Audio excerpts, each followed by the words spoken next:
وفاداری سے وہ نکل سکتا ہے جس نے بھی ایک کلمہ طیبہ گواہی کے طور پر، دوسرا کلمہ گواہی حاصل کر کے زبان پر جاری کر دیا ہے۔ میرے مصطفیٰ نے فرمایا کل قیامت کے دن میں اس کی شفاعت ضرور کروں گا، اور میرے نبی رحمت فخر موجودات صلی اللہ علیہ وآلہ وسلم سرکار کا یہ وہ کلمہ پڑھنے والا ہے جس نے ایک مرتبہ نبی پر اپنی جان قربان کرنے کے لیے اپنی زبان پر کلمہ طیبہ کا مرتبہ پکایا۔ رب بے نیاز کے محبوب اس کی ضمانت دینے کے لیے تیار ہو رہے ہیں۔ جس نے مال قربان کیا، جس نے جان قربان کی، جس نے اپنا تن من دھن سب فدا کرنے کے لیے اپنے آپ کو پیش کر دیا، وہ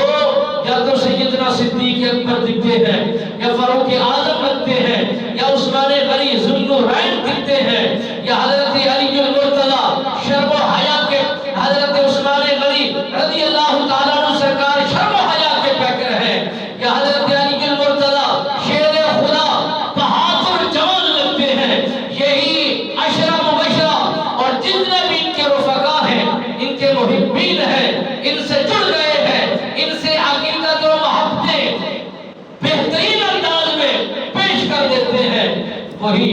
نبی کے وفادار بنتے ہیں، وہی حومدار بنتے ہیں، وہی منٹھار بنتے ہیں، وہی بہترین انداز میں یار بنتے ہیں۔ میرے نبی رحمت فخر موجودات صلی اللہ علیہ وآلہ وسلم سرکار کے اوصاف کا ذکر حضرت سیدنا صدیق اکبر پاک نے جیسے ہی فرمایا، حضرت عثمان غنی سرکار سنتے ہی بے قرار ہو جاتے ہیں۔ انسان کا یہ تقاضا ہے،